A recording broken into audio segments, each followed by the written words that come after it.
আল্লাহ পাক বলেন কুল বিফাদলিল্লাহি ওয়া বিরহমাতিহি ফাবিযালিকা ফালিয়াফরাহু হুয়া খায়রুম মিম্মা ইয়াজমাউন।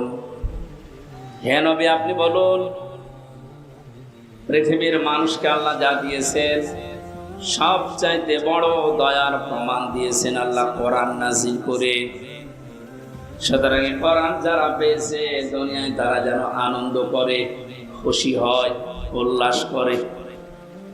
প্রশ্ন আসতে পারে, কোরআন তো আমরা পেয়েছি, আমাদের হাতে হাতে আছে। না, এর ভেতরে শরীয়তের যে নিয়ম নীতিগুলো দেওয়া আছে, এইটা যারা তাদের প্র্যাকটিক্যাল লাইফে সেট করতে পারে, এর সাথে যার বেশি যত সম্পর্ক সে যেন তত বেশি খুশি হয়। কারণ দুনিয়ায় যত কিছু আল্লাহ মানুষকে দিয়েছেন আর দেবেন, সব কিছু একদিন শেষ হয়ে যাবে, এইটাই ফাইনাল।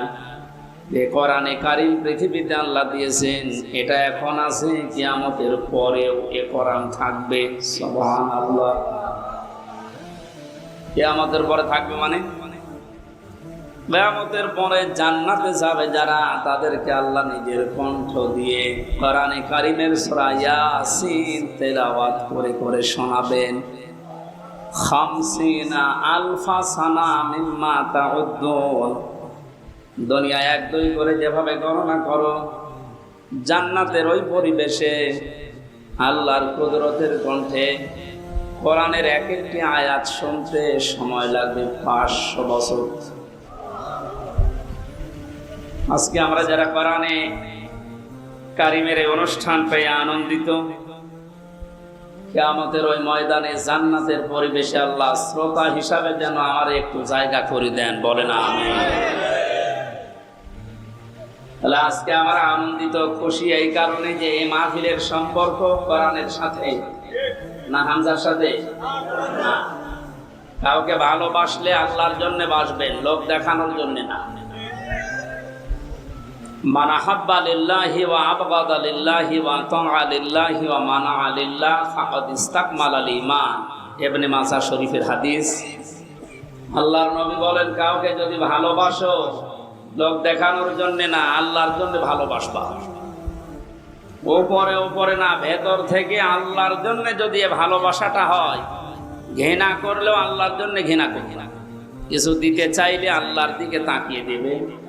নিষেধ যদি করো, কাউকে কিছু দেওয়া থেকে বিরত থাকো, আল্লাহর জন্য থাকবা। ফাকাদ ইসতাকমালাল ঈমান। আল্লাহর নবী বলেন, সে যেন তার ঈমানকে পরিপূর্ণ করে নিল। জোরে বলেন সুবহানাল্লাহ। এই যে 4টা কথা এই হাদিসে আছে, শুনতে যত সহজ মনে হচ্ছে, এটা প্র্যাকটিক্যাল লাইফে মেলানো কি অত সহজ? অনেক কঠিন বিষয়। আল্লাহর জন্য কাউকে ভালোবাসা এটা এমনি আসবে না। ইন্নাল্লাযীনা আমানু ওয়া আমিলুস সালিহাতি সায়াজআলু লাহুমুর রাহমানু ওয়াদ্দা। আল্লাহ তাআলা বলেন, যারা ঈমান আনে আর দাবি অনুযায়ী দুনিয়ায় যারা ভালো কাজের আঞ্জাম দিতে পারে, তাদের প্রতি সৃষ্টি জগতের একটা ভালোবাসা আল্লাহ নিজে তৈরি করে দেয়। সুতরাং এটা ঈমানের দাবি অনুযায়ী যদি ভালো ভালো কাজে আঞ্জাম দিতে পারে, আপনার প্রতি সৃষ্টি জগতের ভেতরে ভালোবাসা মহব্বত পয়দা করে দেবে কে? আল্লাহ। মানে আমরা যদি ভালোবাসি সত্যি কাউকে, আল্লাহর জন্য বাসবো, এই বাস্তবতা আমরা এখনো টের পাইনি অনেকে, এই জন্য হাদিসের ভাষা বুঝতে পারছি না। আল্লাহ আমাকে সহ যারা এসেছি, এখন থেকে মরণ পর্যন্ত কাউকে কিছু দিলে আল্লাহর জন্য দেব। যদি নিষেধ করে, কারোর সাথে যদি ঝগড়াঝাটি হয়, মারামারি হয়, মনোমালিন্য তৈরি হয়, এটা যেন আল্লাহর জন্য হয়। আল্লাহ আমাদের ঈমানকে পরিপূর্ণ করে দেবেন, আর পরিপূর্ণ ঈমানদারের জন্য আল্লাহর বানানো বাগান জান্নাত অপেক্ষা করছে। আল্লাহ আমাদেরকে তৌফিক দিন হাদিসটা আমল করার, বলেন আমিন। দরুদ আর সালাম পড়ছি আমাদের নবী, মানবতার মহান শিক্ষক মুহাম্মদুর রাসূলুল্লাহ সাল্লাল্লাহু আলাইহি ওয়াসাল্লামের প্রতি, যার আদর্শ পেয়ে আমরা খুশি না বেজা? খুশি। কিয়ামতের ময়দানে বিশ্ব নবী মুহাম্মদুর রাসূলুল্লাহকে যারা দুনিয়াতে আদর্শ মেনে চলতো, কিয়ামতে নবী তাদেরকে উম্মত বলে পরিচয় দিয়ে কাছে টানবে, সুপারিশ করে জান্নাতে পাঠিয়ে দেবে। এই জন্য ইয়াসিন এই শব্দ দুনিয়ায় আগে পরে আপনি কারো নামে পাবেন না। ইয়াসিন এটা নবীজির নাম। ওরা কোরআনে আল্লাহ 7টা নাম দিয়ে তাকে ডাক দিয়েছেন, তার ভেতরে ইয়াসিন, তাহা, মুহাম্মদ, আহমদ, আব্দুল্লাহ, মুজাম্মিল, মুদ্দাসসির। 1 নাম্বার ইয়াসিন। এই নামটা ডাকলেন কেন? ইয়া হরফে নেদা, ইয়া মানে হে, সিন মানে সাজ্জে। তাফসিরে কাবীর আল্লামা ফখরুদ্দীন রাজি রহমাতুল্লাহ আলাইহি সিন শব্দের 5টা ব্যাখ্যা দিয়েছেন। তিনি বলেন সিন মানে সাজ্জিদুল আলামিন, সিন মানে সাজ্জিদুল কাউনাইন, সিন মানে সাজ্জিদুল বাশার, সিন মানে সাজ্জিদুল আম্বিয়া, সিন মানে সাজ্জিদুল মুরসালিন। যেহেতু ইয়াসিন সূরার আলোচনা আজকে না, কোরবানির সামনে আমরা ওই রকম একটা আয়াত পড়েছি। আমি শুধু একটু টাচ দিলাম যে ইয়াসিনের ভেতরে আল্লাহ এগুলো দিয়েছে। আল্লাহ আমাদেরকে ইয়াসিন, আল্লাহর ঘোষণা দেওয়া একমাত্র নেতা দুনিয়ায় মুহাম্মদুর রাসূলুল্লাহ, তাকে অনুসরণ অনুকরণ করার তৌফিক যেন দান করে। এটা জিলহজ মাস আরম্ভ হয়ে গেছে। পৃথিবীতে যত শ্রেষ্ঠ দিন আছে, রমজানের পরে, মুহররমের পরে সবচাইতে দামি দিন আল্লাহর কাছে এই 10 দিন। নবী উম্মতদেরকে জানিয়েছেন জিলহজ মাসের শুরু থেকে কুরবানির দিন পর্যন্ত যে 10টা দিন তোমরা পাবে, কমপক্ষে 7টা কাজ দুনিয়াতে না করে থাকবে না।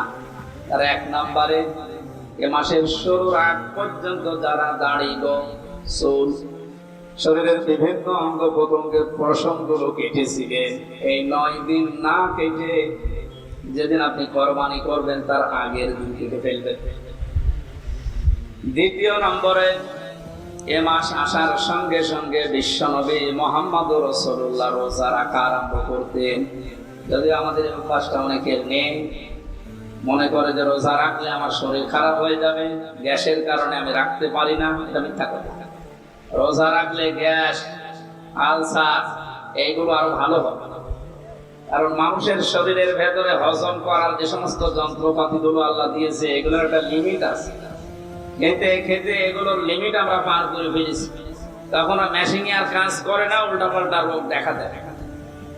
নবীজি যেহেতু এটা মেনে চলতেন, প্রতি মাসে 3টা রোজা রাখতেন, প্রতি সপ্তাহে 2টা রোজা রাখতেন। এই জন্য জীবনে কোনোদিন তার গ্যাস্ট্রিক, আলসার, পেটের ক্রিয়া এগুলো দেখা দেয়। আর আমাদের সবার এই রোগগুলোই ভরা। আমরা তার এই নির্দেশ বাদ দিয়ে অন্যদিকে যাই, এই কারণে আমাদের রোগ সব থেকে মুক্ত হওয়ার লাইন পায়। নবীজি বলেন খাবারের পরে একটা সুন্নাত আছে, মিষ্টি খাওয়া। কি খাওয়া? বলেন বলেন। এটা ক্লাস চলছে, জবাব দেবেন ছাত্রের মতো। খাবারের আগে সুন্নাত আছে 3টা, খাবারের পরে কয়টা? আগে। পরেরটা আমাদের অনেকের মনে থাকে বা আমরা করি। আগে যে 3টা আছে ওটা মনেও থাকে না, ও করে। বিশ্বনবী জানিয়েছেন আমার উম্মতেরা যখন খাবার খাবে পেটকে যেন 3 ভাগ করে নেয়। খাবার পেলেই আপনি মরণের খাওয়া খাবেন না। 3 ভাগ করার ভেতরে 1 ভাগ খালি রাখবেন হজম হওয়ার জন্য, 1 ভাগ খাবার আর 1 ভাগ পানি। এটা দিয়ে যদি কেউ নিয়ম করে খাবারের পরে একটু মিষ্টি জাতীয় কিছু খায়, এগুলো হজম হতে সাহায্য করে, কোনোদিন ওর পেটের ক্রিয়া দেখা দেবে না। এরপরে সপ্তাহে 2 দিন রোজা আছে, সোম আর বৃহস্পতিবার। এরপরে মাসে 3টা রোজা আছে, 13, 14, 15 তারিখ। এগুলো করলে আপনার হজম শক্তি বাড়তে থাকবে, কারণ মেশিন গুলো একটু রেস্ট পাবে। আমরা এগুলো রেস্ট দিতে চাই না, জন্মের খাওয়া খায়, রুটি পর্যন্ত খায়, এরপরে মিষ্টি খাওয়া জন্য, তার মানে আরো খাওয়া আপনার রোগ বাসা বাঁধবে না, বাঁধবে কি?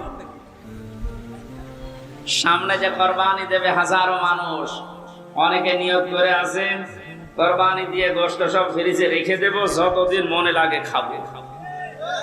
না, আসতে বলেন, জোরে বলেন, যাই বলেন, এটা হারাম না, জায়েজ। আপনি যদি নিজের মাংস নিজে আপনি খেতে পারেন, সবটুকু পরিবারস্থ লোকদেরকে নিয়ে আপনি কাউকে দেবেন না, কোনো অসুবিধা নেই। যেটা দেওয়া ওটা মুস্তাহাব। ওটা কি? গরিবকে এক ভাগ দেওয়া, নিজের আত্মীয় স্বজনকে এক ভাগ দিয়ে নিজে একেবারে যতটুকু আছে ওইগুলো যেহেতু আল্লাহর জন্য আপনি কোরবানি দিচ্ছেন। করিনা সালাতি ওয়া নুসুকি, নবী আপনি বলেন আমার নামাজ আমার কোরবানি, এগুলো কার জন্য? আমি আল্লাহকে দান করে দিয়েছি, সব আল্লাহকে হাদিয়া দিয়েছি। এরপরে আমি যে 3 ভাগের 1 ভাগ পেলাম, এইটাই তো বেশি। এরপরও যদি আপনার আত্মীয় স্বজন বেশি হয়, পরিবারের সদস্য বেশি থাকে, আপনি সব নিজে আনন্দ করে খেতে পারেন, পরিবারস্থ লোক বাইরের লোক দাওয়াত দিয়ে খাওয়াতে পারেন, অসুবিধা নেই। কিন্তু এটা ছোট মনের কাজ, যারা ফ্রিজে রেখে রেখে মাঝে মাঝে বের করে খান। আমি খাবারের কথা বলছিলাম। বিশ্ব নবী মুহাম্মদ রাসূলুল্লাহ খাবারের আগে যে 3টা সুন্নাতের কথা বলেছেন, আমরা যেন মনে রাখতে পারি। আমি তাহলে মাসে জিলহজ শুরু হলে নবীজি রোজা রাখতেন।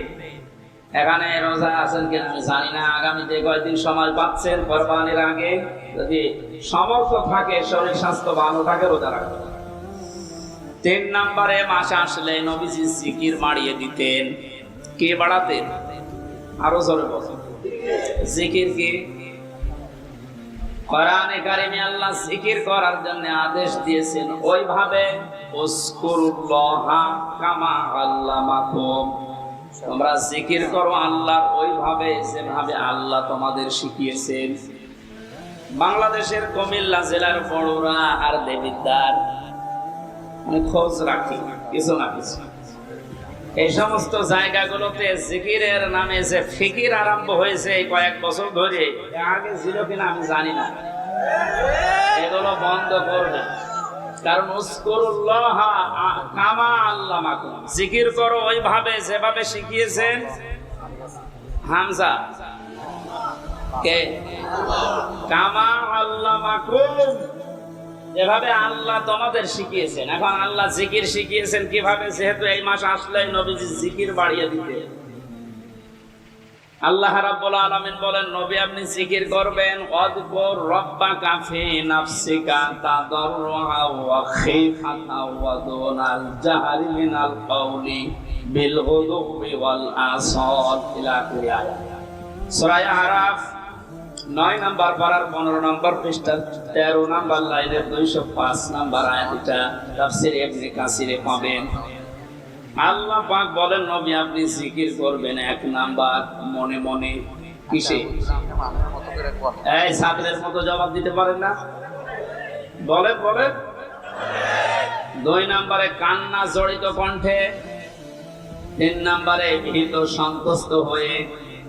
4 নম্বরে উচ্চ আওয়াজ বাদ দিয়ে। এটা যেহেতু রেকর্ড হচ্ছে, কালকে সারা দেশে ছড়িয়ে যাবে। এই ইবাদত এটা হাসি তামাশার জিনিস না। আল্লাহর কোন বিধানকে কেউ যদি খেল তামাশায় পরিণত করে দেয় জাতির সামনে, আল্লাহ পাক নিজে সেই লোকটার উপরে লানত দেয়। আর এটা বাংলাদেশের ব্রাহ্মণবাড়িয়া, কুমিল্লায় সবচেয়ে বেশি হয়। আল্লাহর নামে জিকির করতে করতে এমন জিকির আরম্ভ করে, কোরআনে নেই, হাদিসে নেই, সব ওরা বানিয়েছে। অথচ আল্লাহ জিকির করতে বলেন কিভাবে? যেভাবে উনি শিখিয়েছে। হামজা যেভাবে শিখিয়েছে ওইভাবে জিকির করলে সওয়াব হবে? এ সহজ কথা না বুঝে উল্টা দিকে নিয়ে যান। মানে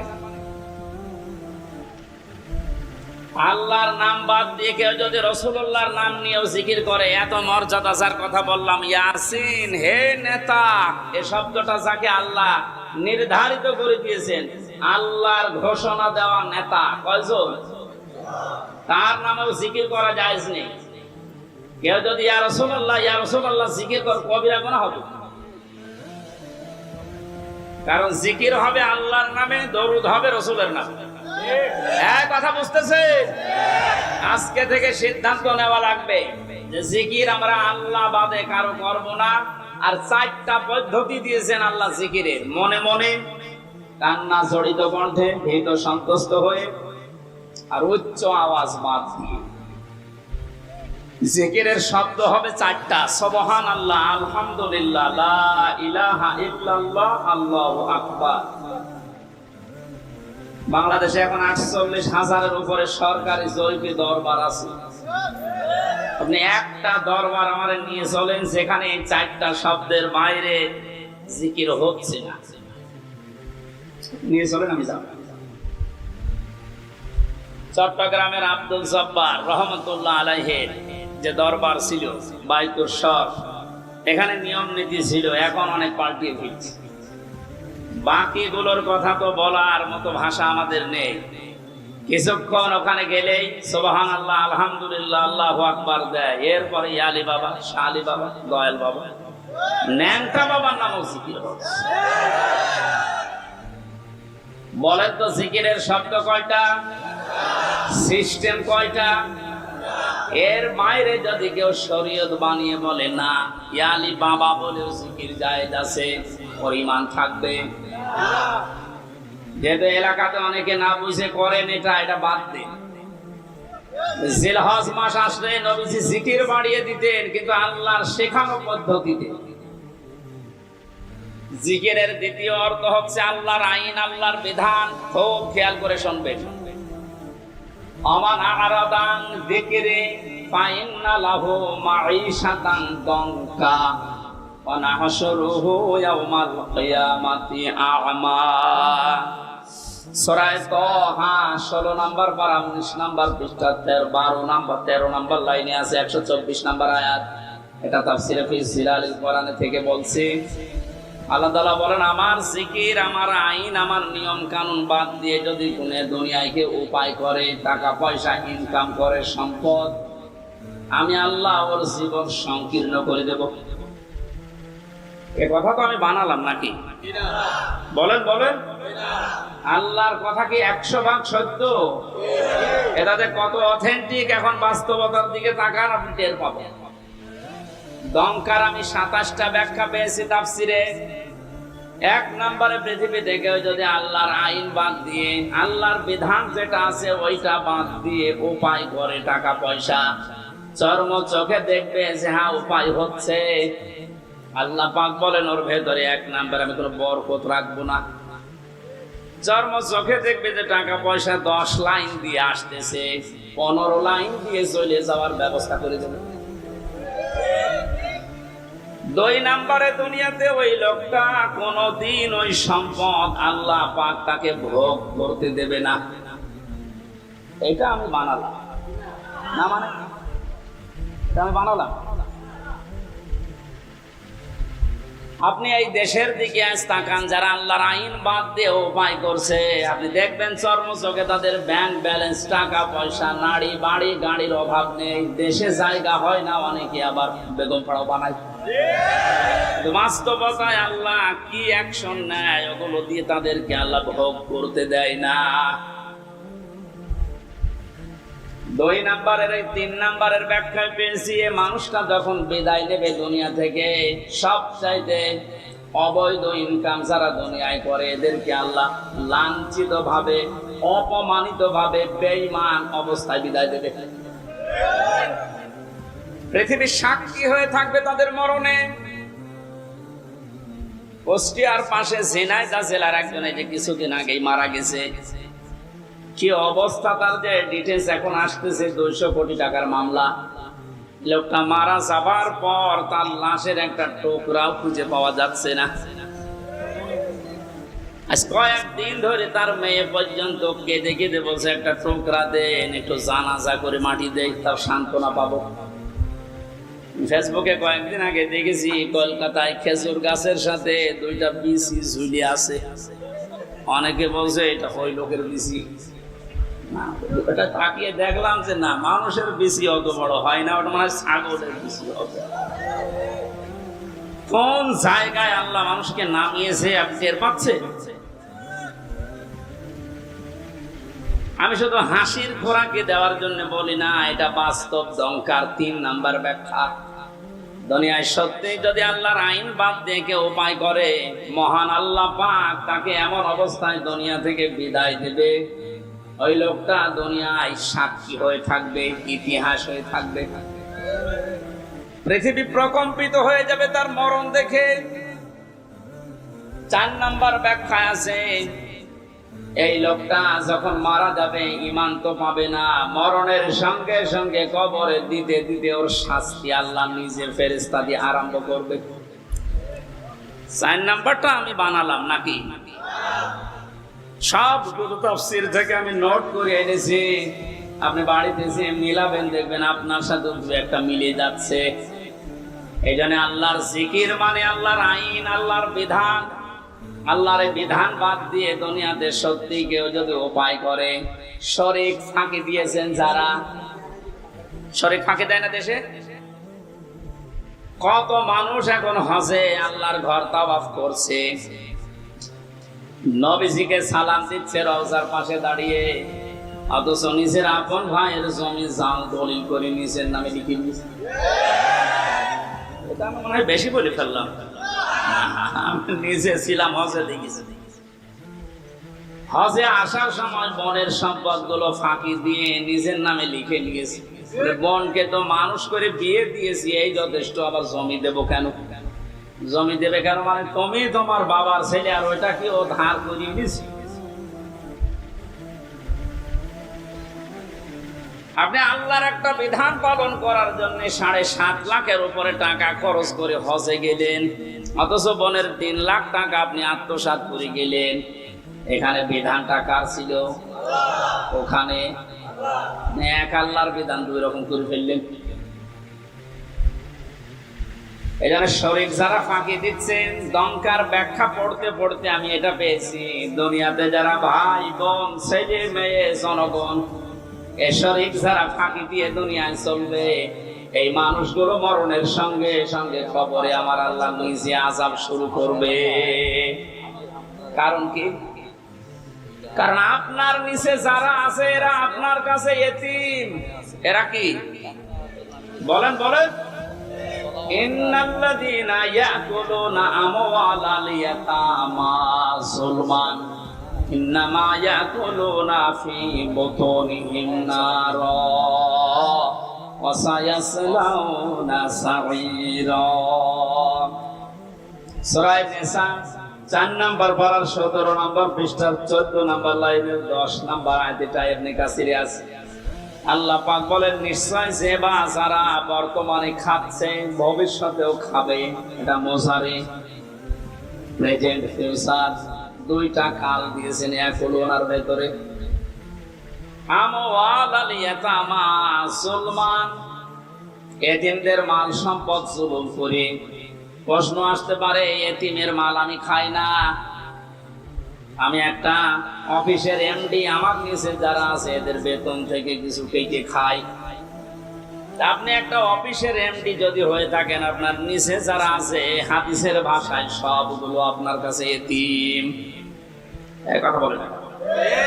কুমিল্লা জেলার ডিসি যিনি আছেন, এসপি যিনি আছেন, প্রশাসনিক ভাবে ওনার নিচে এ জেলায় যত থানার ওসি, ইউনো, যত পুলিশ কনস্টেবল আছে সব তার ওই সিআরের কাছে এতিম। এজন্য এতিমের সাথে ভালো ব্যবহার করা, এতিমের সম্পদ যারা আত্মসাৎ করে, কোরআনের ভাষায় এই মানুষগুলো আল্লাহ পাক বলেন এরা জাহান্নামের আগুন দিয়ে পেট ভরে। প্রশ্ন আসতে পারে, কয় আগুন তো আমি খাই না, আমি কাতলা মাছ খেয়েছি, আমি ইলিশ মাছ খেয়েছি। আপনি যদি সত্যি মানুষের সম্পদ আত্মসাৎকারী হয়ে থাকেন, শরীক ফাঁকি দেওয়া লোক এখানে যদি থাকে, সম্পদ যতই আপনি ভালো খাবার খান না কেন, আল্লাহর ভাষায় ওটা জাহান্নামের জ্বলন্ত আগুন। এ আয়াত পড়ার পরে আমার মনে হচ্ছে বাংলাদেশে এখন 100 জনের প্রায় 95 জন জাহান্নামের আগুন খাচ্ছে। বলেন না, ওই 5 জন বাকি আছে, ওর ভেতরে আমি আছি। হ্যাঁ, তাহলে তো ভালো। বাস্তবতা এইটাই দেখতে পাচ্ছি। প্রাইমারিতে চাকরি নিতে হলেও যোগ্যতা থাকার পরও আপনাকে 10 লক্ষ টাকা দেওয়া লাগছে। যদি ওই সিস্টেম এখন অনেকটা পাল্টিয়েছে পরীক্ষার মাধ্যমে, আলহামদুলিল্লাহ।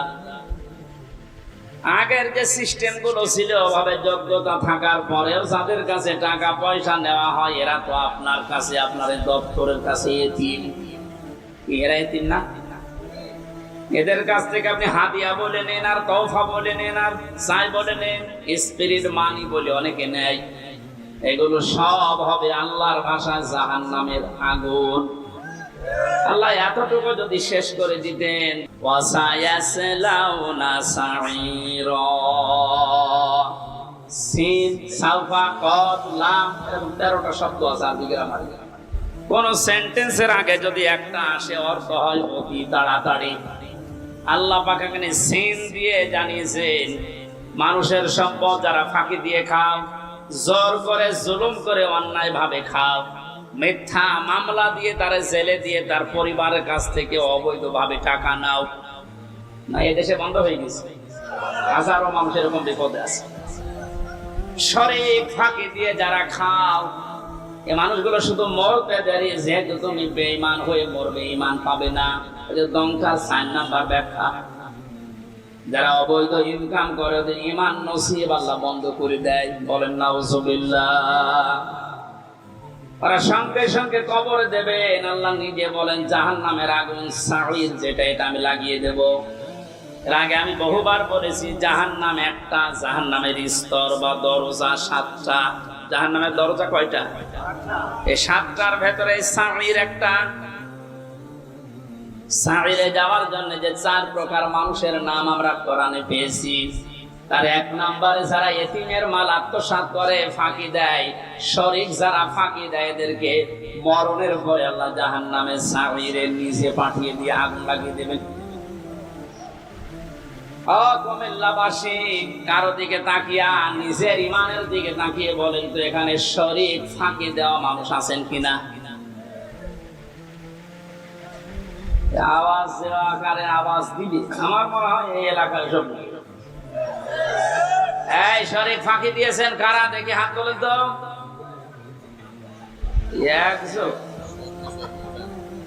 আমি তো তামাশা করি নাই ভাই। সত্যি যদি এরকম থাকেন, আপনার ক্ষতি আপনি নিজে করছেন। যাদের জন্য আখের গোছাতে শরীক ফাঁকি দিচ্ছে, আপনি চোখ বন্ধ করে দেখেন, এ মানুষগুলো একদিনও আপনার লাশকে বাড়িতে রাখতে রাজি হবে না, বলবেন জি না। অথচ তাদের আরামে শান্তিতে রাখার জন্য আপনি নিজের ভাইয়ের, নিজের বোনের সম্পদটা ফাঁকি দিয়ে রেখে দিলেন। আরে ভাই, আপনি এখন যদি চোখ বন্ধ করে যান, আপনি তো বেঈমান হয়ে মারা গেলেন। ওই অবৈধ সম্পদটা আপনার মেয়ে, আপনার ছেলে, আপনার স্ত্রী আরো অবৈধ কাজে ব্যয় করবে, আর ফ্ল্যাক্সি লোড হয়ে, বিকাশ নগদ হয়ে সব আপনার খবরে যাবে। যদি বলেন আমার তো নগদ খোলা নেই, এমনি খুলে যাবে, খোলা লাগবে। আল্লাহ আমাদেরকে সহজ ভাবে বুঝ যেন দান করেন, বলেন আমিন। জিলহজ মাস 4 নম্বরে নবীজি বেশি বেশি যেটা করার জন্য আহ্বান জানিয়েছেন, সেটা হচ্ছে এই মাস যারা পাবে, সামর্থ্য যদি থাকে, অবশ্যই যেন তারা হজ করে। আজ হাজারো মানুষ হজ করার সামর্থ্য থাকার পরও হজে যাচ্ছে না। হ্যাঁ, এখানে যারা দায়িত্বে আছেন, এই মন্ত্রণালয়ে যারা আছে, আমাদের পাশের রাষ্ট্র হিন্দু রাষ্ট্র, হজে যাওয়ার পরে আমি দেখেছিলাম ওখান থেকে হজে যেতে বাংলাদেশের 3 ভাগের 1 ভাগ টাকা লাগে। তারাও তো এত দূর থেকে যায়। হজের খরচ যারা উল্টা পাল্টা করে বাঁচিয়ে সিন্ডিকেট করে এখান থেকে হাসিদেরকে আল্লাহর ঘর পর্যন্ত যেতে বাধা দিচ্ছেন, আপনিও আল্লাহর পথে বাধা দানকারী হিসাবে কিয়ামতে উঠবেন। এর সাথে যারা রিলেটেড আছেন, তারা এখান থেকে সতর্ক হন, ওদেরকে সতর্ক করে। ওরা নিজেরা তো জাহান্নামে যাচ্ছে, আপনার সাপোর্ট নিয়ে আপনাকেও নিয়ে যাচ্ছে। যদি বলেন আমি কি করবো, আমার তো কিছু করার নেই, আমি একেবারে নিচে আছি। ঈমান রাখার জন্য যে পদ্ধতিগুলো আছে 3টা, ওটার একটাও তো আপনার থাকা লাগবে। মান রাআ মিনকুম মুনকারান ফালিয়ুগায়্যিরহু বিয়াদিহি। তোমাদের ভেতরে কেউ যদি আল্লাহ বিরোধী, শরীয়ত বিরোধী কোনো কাজ দেখে, সে যেন অবশ্যই তার হাতের দ্বারা বাধা দেয়। হাত মানে এই হাত, হাত মানে এই হাত। ইয়াদুন মানে শুধু এই হাত না, ইয়াদুন মানে ক্ষমতার হাত, আইনের হাত, প্রভাব প্রতিপত্তির হাত, দলীয় হাত। যে জায়গায় আছেন আল্লাহ বিরোধী, সমাজ বিরোধী, ইসলাম বিরোধী, মানবতা বিরোধী, কোন কাজ দেখলে আপনার ঈমান রাখার জন্য হলেও আপনাকে হাতের দ্বারা বাধা দেওয়া লাগবে। এটা যদি কেউ করে সে ফার্স্ট ক্লাস ঈমানদার। এটা যদি আপনি না পারেন, আপনার হাতে যদি প্যারালাইজড হয়, না সম্ভব না, এ করতে গেলে আপনার বিপদ আরো বাড়বে। তখন আপনি মুখের দ্বারা করে প্রতিবাদ করবেন, না এটা অন্যায়, এটা বন্ধ করেন। আর আমরা এটাই করছি। কুমিল্লা শহর থেকে মাত্র 2 কিলোমিটার দূরে ভারতের এরিয়া। ওখান থেকে একজন হজে গেলে ওর যদি 2.5 লাখ টাকায় হয়ে যায়, আমার 7.5 লাখ লাগবে। কোন কারণে? সিন্ডিকেট ভাঙা লাগবে। কোটি কোটি টাকার ব্যবসা করছে এখানে যারা দায়িত্বে আছে তারা। এই জন্য আমাদের যেহেতু ওই পর্যায়ে কিছু করার নেই, হাত তো নেই, হাত তো প্যারালাইজড। সুতরাং মুখের দ্বারা প্রতিবাদ করার যতটুকু ভাষা আছে আমরা করলাম। আল্লাহ যেন আমাদের এই ভাষাটাকে কবুল করে। এটাও যদি না পারা যায়, সর্বশেষ মনে মনে ঘৃণা করা, এইটা অনেকে করে না। আর আল্লাহ বিরোধী, আল্লাহর ঘরে যেতে ডাইরেক্ট না ইনডাইরেক্ট ভাবে বাধা দেওয়া হচ্ছে, আর খুশি হয়। আজকের এই অনুষ্ঠানটায় আমরা কি বলবো বলেন তো? যেহেতু কোরআনে কারিমের সামনে যে তেলাওয়াতকৃত আয়াত পড়লাম আপনাদের, এটা কোরবানি সংক্রান্ত, আর সামনে 4-5 দিন পরেই কোরবানি।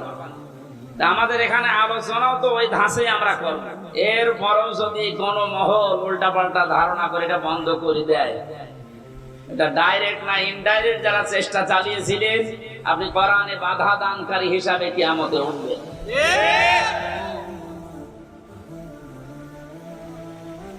জাহান্নামের স্তর বলেছিলাম কয়টা? বলেন বলেন। এই 7টার ভেতরে একটা ভয়ঙ্কর দরজার নাম আছে। এই দরজা দিয়ে আল্লাহ তাদেরকে প্রবেশ করাবে যারা পৃথিবীতে কোরআনে কারিমের অনুষ্ঠানগুলোতে বাধা দেয়। আর এই দেশে এখন দিন দিন এই প্রদূষণ বাড়ছে। মানুষ ওগুলো খুব বেশি না, কয়েকটা। আল্লাহ আমাদেরকে হেদায়েত দান করেন, বলেন আমিন।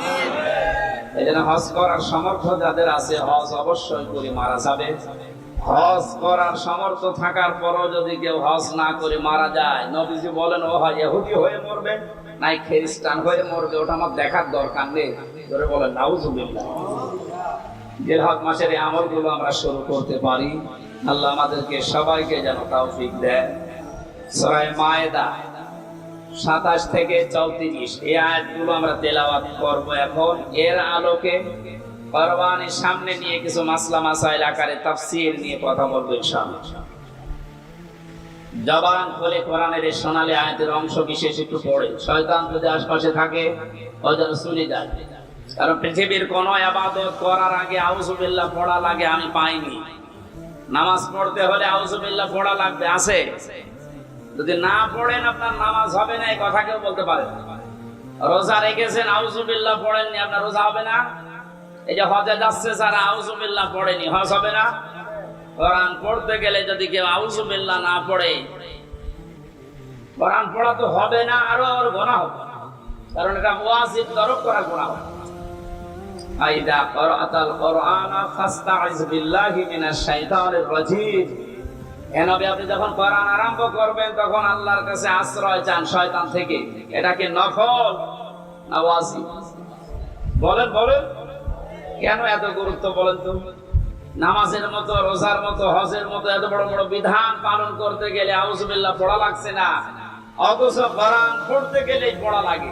এই কারণেই, কারণ অন্যান্য ইবাদতে শয়তান মানুষকে যত না ধোঁকা দেয়, কোরআনের কাছে আসলে তার চাইতে বেশি ধোঁকা দেয়।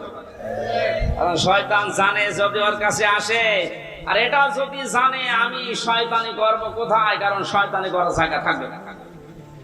এই জন্য সবচাইতে বড় বাধা ওর কোরআনের কাছে মানুষ আসতে চাইলে ও বিভিন্ন অ্যাঙ্গেলে বাধা দেয়। আজকেও বাধা দিচ্ছি।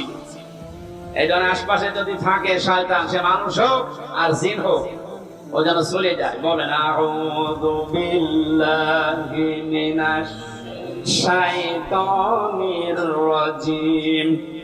বিসমিল্লাহির রহমানির রহিম।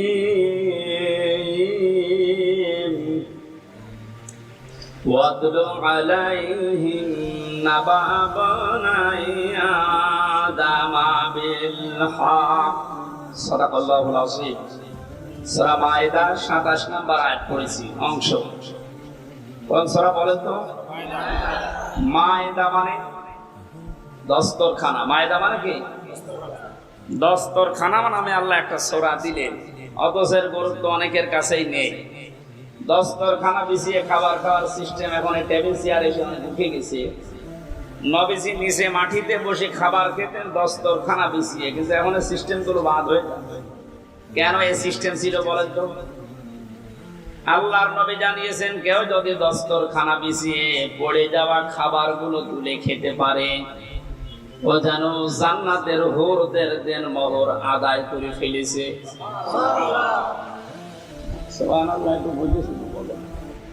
আপনি কি এখনো মারা গেছেন? বলেন না কেন? জান্নাতে গেছে বলেন বলেন। হুরদের সাথে বিয়ে আপনার হয়েছে, দেন মোহর তো দূরের কথা, এখনো মারা যাননি, জান্নাতেও যান।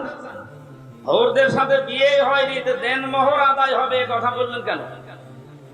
ছোট্ট একটা আমল মাত্র। সত্যিই যদি আপনি এই আমল এখন থেকে জীবনে আরম্ভ করতে পারে, বিজ্ঞান এখন জানিয়েছে কেউ যদি মাটিতে বসে, পাটিতে বসে, নিচে বসে নবীজি যেভাবে খাবার খেতে, ওই খাবারের সুন্নাত আদায় করে খাবার খেতে থাকে, খেতে খেতে ওর অর্ধেক খাবার হজম হওয়ার কথা, কারণ ওইভাবে পেটে বসলে পেটে চাপ লাগে। আর আমরা যেভাবে বসে খাই ওভাবে ওই সিস্টেম নেই, আমরা দিন দিন পাল্টিয়ে ফেলছি। দস্তরখানায় পড়ে যাওয়া খাবারটা খেলে কত বড় একটা সুসংবাদ পাওয়া যাচ্ছে, আমি এখনো মারাই গেলাম না, জান্নাতও পাইনি, হুরদের সাথে আমার বিয়েও হয়নি এখনো, অথচ দেনমোহর আদায় হয়ে গেছে। তার মানে নবীর এই কথার সিগনিফিকেন্স হচ্ছে আমি যেন জান্নাতে প্রবেশ করে ফেলেছি। ছোট আমল আমরা যেন না ছাড়ি, ছোট মনে করি, অনেক বড়। 2 নম্বরে বিশ্ব নবী বলেন, কোন মানুষ যদি দস্তরখানায় পড়ে যাওয়া খাবার তুলে খেতে পারে, ওর শরীরের ভেতরে যে 360টা হাড় আছে, জোড়া দেওয়া আছে হাড়গুলো, এই হাড়গুলোর সাদগা আমার আল্লাহ আদায় করে দেন। সাহাবায়ে কেরামের সামনে যখন এই হাদিসটা বলা হয়েছিল, গরিব সাহাবীরা বলে, হে নবী আমরা গরিব মানুষ, 360টা হাড়ে এই যে জোড়া দেওয়া আছে, যে আঙ্গুলের ভেতরে জয়েন্ট গুলো আছে, এই কেনো এর ভেতরে জয়েন্ট আছে, হাঁটুর ভেতরে জয়েন্ট আছে, 360টা আছে জোড়া জয়েন্ট। আপনি যদি দস্তরখানায় পড়ে যাওয়া খাবার খান, এর যে সাদগা হয়, সাদগা গুলো আল্লাহ নিজে আদায় করে দেয়। বলেছিলেন, হে নবী আমরা এত সাদগা আদায় করব কি করে? বিশ্ব নবী তখন এই আমলটা দিয়েছিলেন। আল্লাহ সাহাবীদের মতো আমলটা আমাদেরও করার তৌফিক দিন, আমিন। আর একটা কথা হাদিসে আছে, কেউ যদি মসজিদে কোনো ময়লা পড়ে থাকতে দেখে আর নিজের কাজ মনে করে ওটা তুলে ফেলে দেয়, তাহলে এই হাড়গুলোর জয়েন্টের সাদগা আদায় হয়। আমরা মসজিদের ময়লার দায়িত্ব মনে করি শুধু মুয়াজ্জিনের আর খাদেমের, আর আমরা সব আল্লাহর। মসজিদে আল্লাহর ঘরে কোনো কিছু যদি পড়ে থাকে ময়লা জাতীয়, ওটা তুলে ফেলে দেওয়া এই দায়িত্ব কি শুধু মসজিদের খাদেমের, মুয়াজ্জিনের? আপনার কাছে যে প্রতিদিন সাদগা দেওয়া লাগবে, কি দিয়ে দেবে? এরকম কিছু কাজ করা। এমনকি রাস্তায় কোনো কষ্টদায়ক বস্তু যদি পড়ে থাকে, ওইটা যদি কেউ তুলে ফেলে দেয়, সে যেন তার ঈমান আছে এটার প্রমাণ দেয়। আমি শুধু সুবহানাল্লাহ বলার জন্য বলছি না, এখানে খেয়াল করে, রাস্তায় কোনো কষ্টদায়ক কাটা হোক, একটা ইট হোক, ময়লা হোক পড়ে আছে, জনগণের কষ্ট হয়, এটা তুলে ফেলে দিলে নবীজি বলেন তোর ভেতরে ঈমান আছে, এটার প্রমাণ হচ্ছে যে ঈমান আছে। যে মুসলমানের ঈমানের 77টা শাখা, তার সর্বনিম্ন শাখা রাস্তার কষ্টদায়ক বস্তু তুলে ফেলে দেওয়া। সেই মুসলমান কোন মানুষকে দুনিয়ায় কষ্ট দিতে পারে, এটা কি বিশ্বাস করার মতো?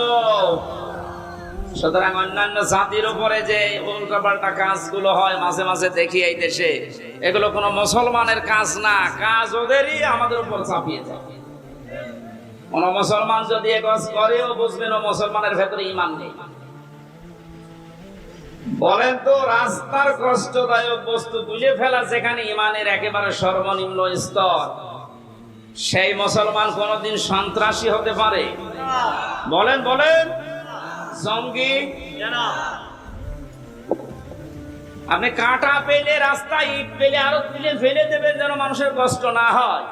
আর বাংলাদেশের মানুষের ঘরের আবর্জনা, নিজের উঠানের ময়লা সব এনে রাস্তায় জমা করে, ও কোন ইমানের পরিচয় দিয়ে? আপনাদের কুমিল্লা জেলা একটু পরিষ্কার আছে, এই জন্য টের পাচ্ছেন। এগুলো যারা করছেন আপনার ইমানই নেই, এটা ইমানের সর্বনিম্ন একটা স্তর। এইটাও যদি আপনি না করতে পারেন, আরো রাস্তায় সব ময়লা মাটি এনে জমা করে, আপনি নবীর হাদিস অনুযায়ী বিশ্বাস করেন আপনার ইমান নেই। আপনার কি নেই? আপনি বলেন না আমি তো কালেমা পড়ি। আর এবার কালেমার তো সর্বনিম্ন স্তর এইটা, আপনার এইটাই নেই তো প্রথমটা থাকলো কি করে? এখনো তো ৭৭টা আছে। আল্লাহ আমাদের সহজ ভাবে বোঝার তৌফিক দাও, বলেন আমিন। সূরা মায়েদা ১২০টা আয়াত আছে, ১৬টা রুকু আছে। ৪ নাম্বার রুকুর ২৭ নাম্বার আয়াতের অংশ পড়েছি, মাত্র একটা আয়াতের ৪ ভাগের ১ ভাগ। আপনি একটু খেয়াল করে শোনেন, কত কথা আল্লাহ এর ভেতরে লুকিয়ে রেখেছেন। হযরত আদম আলাইহিস সালামের ২ সন্তানের ব্যাপারে আল্লাহ আমাদেরকে শোনাতে বললেন। কুরবানি সংক্রান্ত বিষয় এখানে আছে। এই পৃথিবীতে প্রথম মানুষ হত্যা করেছিল এই কাবিল, হাবিলকে। এই জন্য দুনিয়ায় যত হত্যা হবে অবৈধভাবে, এই লোকটার আমল নামায় মানুষ হত্যার একটা গোনা যেতেই থাকবে কিয়ামত পর্যন্ত। এই জন্য দুনিয়াতে এমন কোন কাজের আঞ্জাম তৈরি করা ঠিক না যে আপনি মারা যাওয়ার পরেও এটা জারি থাকে, এরকম কাজ এদেশে নেই। জেনে শুনে বুঝে শুনে এরকম কোন কাজে হাত দেবে না যে আপনি নেই, অথচ এটা বিকাশ হয়ে আপনার কবরে যাচ্ছে। আল্লাহ রাব্বুল আলামিন সতর্ক করছেন, অতলো হে নবী আপনি তেলাওয়াত করেন, আলাইহিম নাবা বানাই আদম বিল হক। এটা কুমিল্লার দেবীর দ্বার, এই যে উম্মত গুলো বসে আছে এদের সামনে আপনি তেলাওয়াত করেন আদম নবীর ২ সন্তানের কাহিনী, যথাযথভাবে সঠিকভাবে এদেরকে আপনি ইতিহাস শোনান।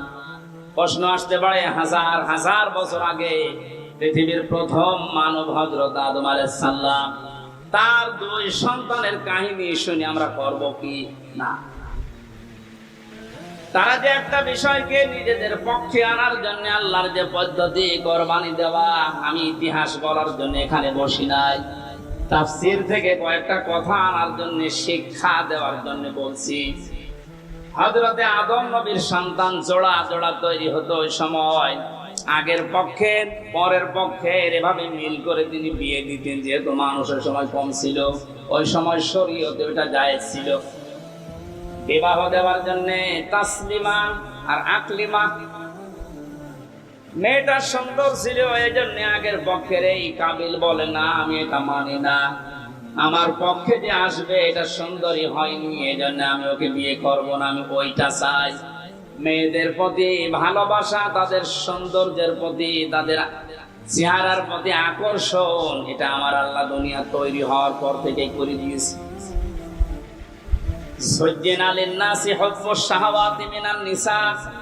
মানুষকে আমি শোষণ করে দিয়েছি, আকর্ষণীয় করে দিয়েছি ৯টা জিনিসকে তাদের সামনে।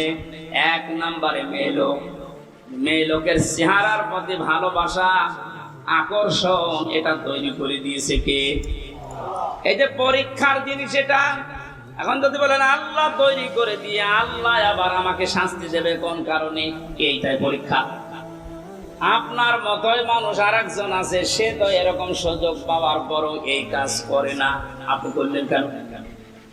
হযরত আদম নবী আলাইহিস সালামের মনে শান্তি ছিল না, তাকে আমার আল্লাহ জান্নাতে এত নিয়ামত দিয়েছিলেন, তারপরও তিনি আনন্দ শান্তি পাচ্ছিলেন না। আল্লাহ রাব্বুল আলামিন তার মনের অবস্থা বোঝার পর তিনি যখন নিদ্রায় গেছেন তন্দ্রাচ্ছন্ন, ওই সময় একটা হাড় তার শরীর থেকে বের করে সুন্দরী মহিলায় যে হাওয়া আলাইহিস সালামকে বানিয়ে রেখেছিলেন।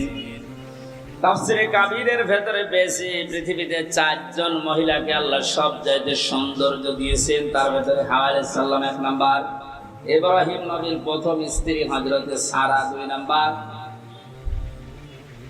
হযরতে ইউসুফ নবীর স্ত্রী জুলাইখা ৩ নাম্বার, ৪ নম্বরে মুহাম্মদ রাসূলুল্লাহর ছোট মেয়ে হযরতে ফাতিমা জোহরা রাদিয়াল্লাহু তাআলা আনহা। এখন ঐশ্বরিয়ায় যত সুন্দর আপনার কাছে মনে হয়, পরিমণি যত সুন্দর মনে হয়, হযরতে হাওয়া কত সুন্দর ছিলেন বলেন। তিনি যখন বসে আছে বামে, ঘুম থেকে ওঠার পরে তিনি দেখলেন, তাফসিরে মুফাসসির বলেন হযরতে আদম হাওয়াকে দেখেই তাকিয়েছেন এবং ধরতে গেছেন। আল্লাহ পাক বলেন, আদম এটা তাকানো যাবে না, ধরাও যাবে না। হযরতে আদম বলছে, আল্লাহ তাকানো যাবে, ধরা যাবে কি করলে সেটা বলেন। আমার মনে হয় বাংলাদেশের অনেক যুবক এমন আছে, নামাজের ফরজ জিজ্ঞাসা করেন বলতে পারবে না, বিয়ে করা ফরজ এটা বলতে পারবে। আল্লাহ পাক কয়দিন জানিয়েছেন, হ্যাঁ ধরা যাবে, তাকানো যাবে, বিয়ে করা লাগবে। আদম আলাইহিস সালাম আগে পেছনে না ভেবে বলছে, আল্লাহ আমি রাজি আছি। আল্লাহ পাক শর্ত দিয়েছেন, বিয়েতে রাজি হয়ে গেলে বিয়ে করতে হলে মোহর দেওয়া লাগবে। এটা নেই। এখান থেকে মাসলা বের হয়, অজানা আছে না কোন মহিলাকে নিয়ে যদি আপনি তাকাতে চান, আনন্দ করতে চান, ধরতে চান, এটা বিয়ে করা শর্ত। বিয়ের আগে প্রেম বলেন, ভালোবাসা বলেন, পবিত্র বলেন, কিছুই জায়েজ নেই। অনেকে বলছে না এটা পবিত্র ভালোবাসা, প্রেমিকার মাথায় পর্যন্ত হাত দিয়ে বলছে, আল্লাহর কসম আমি তোরে ভুলে যাব না, এটা জায়েজ আছে? আরে তুই হাত দিলি কোথায়? বিয়ের আগে তোর মাথায় না, ওর দিকে তাকানো যায় ছিল না, তুই মাথায় হাত দিয়ে বলছি, তোমার মাথায় হাত দিয়ে আল্লাহর কসম করছি তোমার ভুলে যাবে না, পুরাটাই গুনাহ, জিনা হয়ে গেছে। আদম নবী আলাইহিস সালাম যখন বলেন আমি রাজি আছি, আল্লাহ বলেন আগে বিয়ে করো, দেন মোহর কই নেই। আল্লাহ পাক সুযোগ দিয়ে জানিয়েছিলেন, আমার নবী মুহাম্মদুর রাসূলুল্লাহর উপরে 10 বার দরুদ শরীফ পড়ো, এইটাই দেন মোহর হিসাবে মেনে নিলাম। বিয়ে করার পরে আল্লাহ এবার তাকে আদেশ দিলেন, আমরা যারা আদম নবীর সন্তান এখানে বসে আছি, মিলান তো আপনার জীবনে এটা আছে কিনা বলবো। وقلنا يا آدم اسكن أنت وزوجك الجنة وكلا منها رغدا حيث شئتما ولا تقربا هذه الشجرة فتكونا من الظالمين। জন্মের পর থেকে আয়াতটা আমিও শুনেছি, এর ভেতরে যে এত গুরুত্বপূর্ণ 4টা শিক্ষা আছে, অনেকে আমরা জানি না। আলেম যারা আছেন তাদেরকে আবার বলছে একটু খেয়াল করেন। হযরতে আদম নবীকে আল্লাহ আলাইহিস সালামের সাথে বিবাহ পড়িয়ে দিলেন, জিবরাইলকে সাক্ষী দিয়ে, ডাক দিয়ে বললেন, আদম তোমার বউকে নিয়ে এবার তুমি যাও জান্নাতে। জান্নাত আদম আলাইহিস সালামের বাড়ি আর আমাদের বাবার বাড়ি, এই কথা বলবেন না।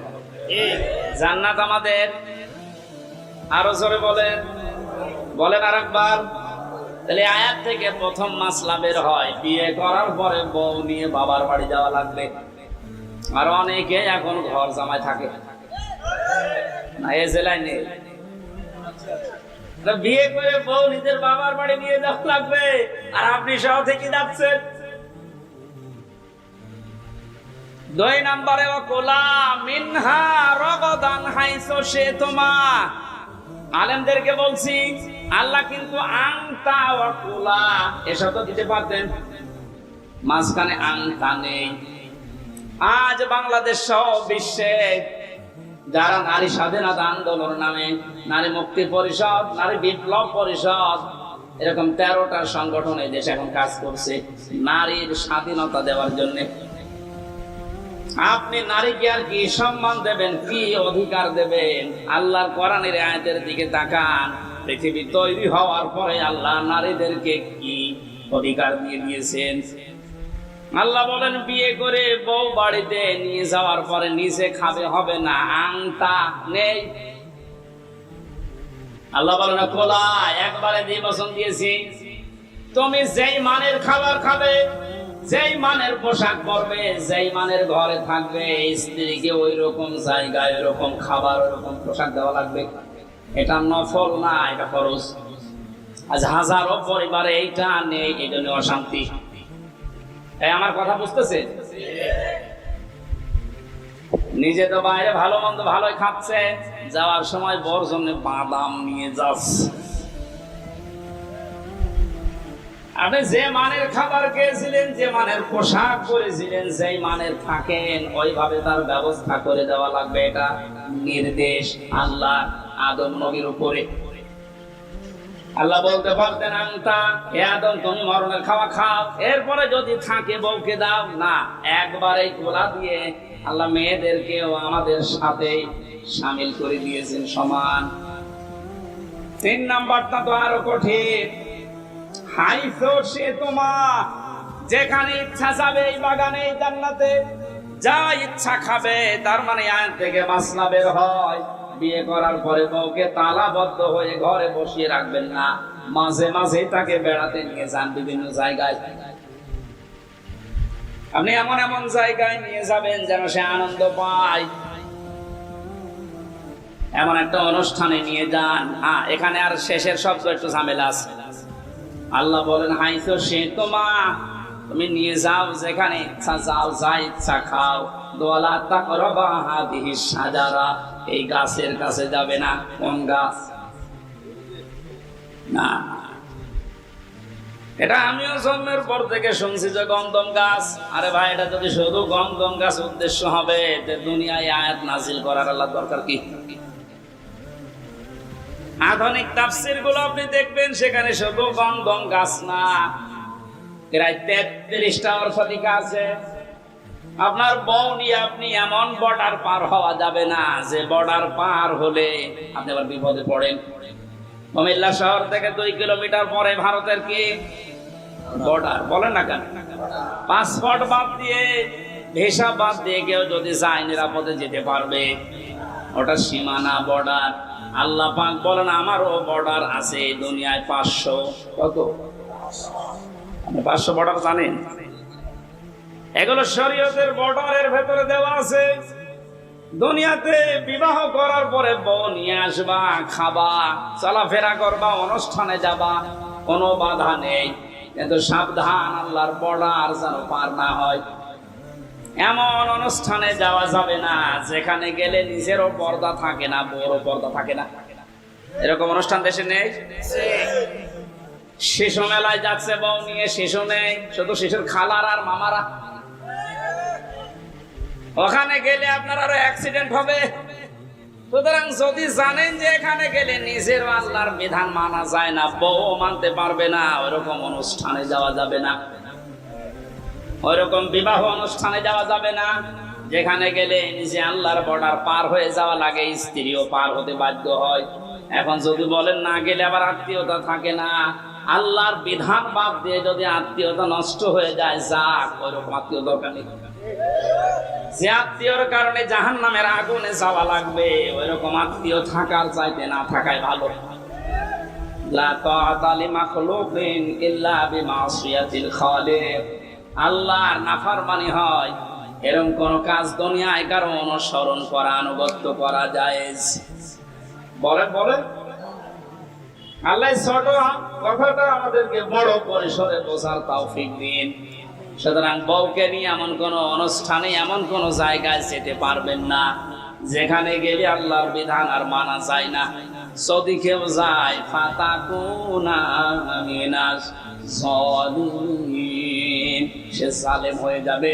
আর জালেমদের জন্য আল্লাহ নিজে মামলা রেডি করে রেখেছে। বলেন নাউজুবিল্লাহ। কোরআনে যত আয়াত আমি পড়েছি সব চাইতে সূরা শূরা 25 নাম্বার পারা, 6 নাম্বার পৃষ্ঠা, 12 নাম্বার লাইনের 42 নাম্বার আয়াতটা আমাকে আতঙ্কিত করে বেশি। এই এদিকে তাকা। সূরা শূরার 42 নাম্বার আয়াত একটু মিলান।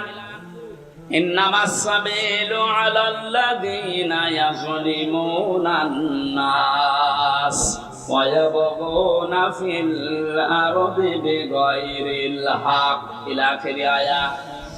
আল্লাহ পাক বলেন আমি নিজে কিয়ামতের দিন মামলা দায়ের করব, আমি কেস করব, আমি অভিযোগ দায়ের করব তাদের বিরুদ্ধে যারা দুনিয়ায় মানুষ হয়ে মানুষের উপরে জুলুম করে। এ দুনিয়ায় নেই। আর আসতে বল, আপনি কথাটার ওজন টের পেয়েছেন? এ কথার লোড কত? আল্লাহ নিজে মামলা দায়ের করবে, উনি মামলার বাদী। আমার নিজেরই মাঝে মাঝে ভয় লাগে, আল্লাহ আমি আবার মামলার আসামি হয়ে গেলাম না তো? কারণ আমার নফসের ওপরে আর মাঝে মাঝে জুলুম হয়ে যাচ্ছে, আমার পরিবারের উপরে জুলুম হয়ে যাচ্ছে, সমাজের মানুষের প্রতি আমার যে দায়িত্ব ছিল আমি পালন না করে আমি জুলুম করে ফেলছি। এখানে যে যত বড় দায়িত্ব আছে, কিয়ামতের দিন ওই দায়িত্ব সম্পর্কে আল্লাহ তার কাছে পুঙ্খানুপুঙ্খানু হিসাব নেবে।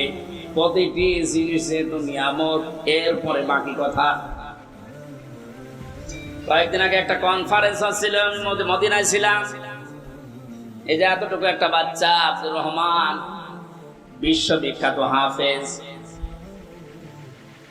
বিচারক ওকে ডাক দিয়ে বলছে, তোমার যে চোখ নেই, তুমি অন্ধ, এই 11 বছর বয়সে কোরআনের হাফেজ হয়ে গেছে, তাও যেমন তেমন হাফেজ না, বিশ্বের ভেতরে সেরা যারা তাদের ভেতরে তুমি একজন। তোমার যে চোখ নেই, আল্লাহর উপরে তোমার কোনো অভিযোগ নেই। ছেলেটা কেঁদে ফেলেছে, ডাক দিয়ে বলে, বিচারক আমার কোনো অভিযোগ নেই, আমি আরো আনন্দে আছি। বিচারপতি ডাক দিয়ে বলছে, তোমার কোনো অভিযোগ নেই, আনন্দে আছো মানুষ? ছেলেটা বলছে, হুজুর যেদিন বিচার শুরু হবে, আসল বিচার কিয়ামতে, আমি যে কোরআনে কারিমের আয়াত পড়েছি আপনার সামনে,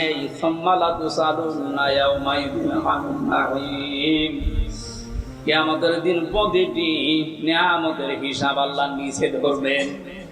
আমার পা থেকে শুরু করে মামারা যখন মাথা পর্যন্ত হিসাব আল্লাহ শুরু করে দিয়েছে, পা দিয়ে, এরপরে হাঁটু দিয়ে, এরপরে পেট দিয়ে, হাত দিয়ে, আস্তে আস্তে আমার কাছে চোখের কাছে যখন আসবে, আমি আল্লাহকে বলতে পারবো, অন্তত মাবুদ একটু দাঁড়ান, আপনি চোখের হিসাব আমার কাছে নেবেন, আমার তো দুনিয়ায় চোখ ছিল না, এদিকে তাকিয়ে হলেও দয়া করে আমার হিসাবটা আপনি সহজ করে দেন।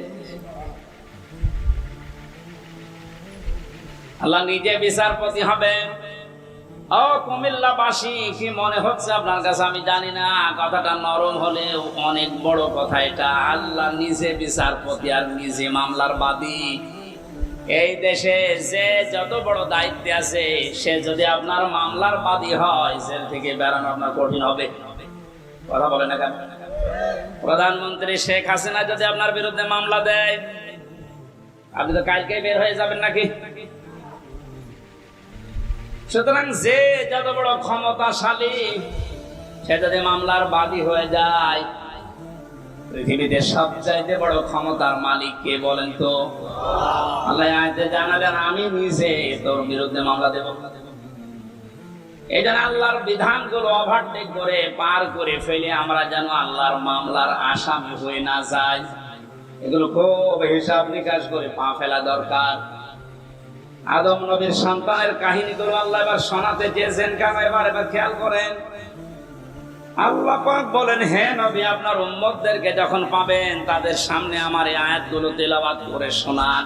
এটা হাজার হাজার বছর আগে হযরতে আদম নবীর 2 সন্তানের কাহিনী। এই মেয়ে লোক নিয়ে তারা ঝগড়ায় বিপদে নিমজ্জিত হয়েছিল। শেষ পর্যন্ত আদম নবীর শরীয়ত অনুযায়ী তাদেরকে বলেছিলাম, তোমরা কোরবানি করো। আমাদের যেমন পশু করার নিয়ম, ওই সময় নিয়ম ছিল আলাদা। ওরা এরকম চাটিয়াল ময়দানে পশু জবাই করে রেখে আসতো, আগুনের ঝলক আকাশ থেকে এসে পুড়িয়ে ফেলতো, তারটা কবুল হয়েছে তো, আর যারটা পড়ে থাকতো তারটা কবুল হতো না। আমার মনে হয় এই শরীয়ত যদি এখন আমাদেরও থাকতো, এই দেশে কত মানুষের কোরবানি ধরা পড়ে যেত। আমার ভাইরা, বেশি সময় হয়ে গেল, শেষ করে দিই নাকি? আমার আবার আয়াত শুরু হচ্ছে, গরমের ভেতরে তো আসলে 1 ঘন্টা হয়ে গেছে, শেষ করে দিই। যে না মানে এই যে মানুষগুলো ব্যস্ত না, এদের আরো কাজ আছে, আমারও কাজ আছে। হ্যাঁ, চালাবো, ছেড়ে দিয়ে এত লং টাইম কথা বলায় গরমের ভেতরে। তারা কোরবানি দিয়েছিল, একজনেরটা যখন কবুল হওয়ার পরে আরেকটা হয়নি, প্রতিহিংসার বশবর্তী হয়ে হাত উত্তোলন করেছিল মারার জন্য।